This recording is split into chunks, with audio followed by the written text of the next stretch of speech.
आए चलते हैं हम अपने नेक्स्ट न्यूमेरिकल 6.2 की तरफ। A block weighing 20 newton is lifted 6 metre vertically upward, calculate the potential energy stored in it। अब इसके अंदर जो हमारे पास फोर्स है वो इक्वल है 20 न्यूटन के,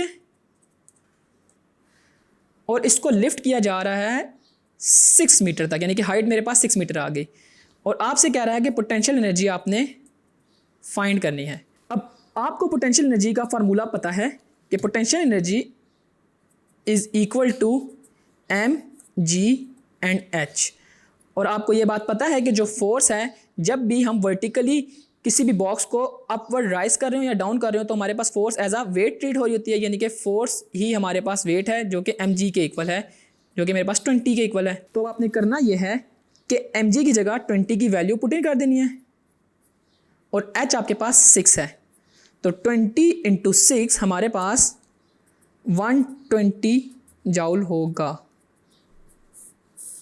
तो यूँ सिंपली आपने पोटेंशियल एनर्जी फाइंड कर लेनी है by using the formula mgh।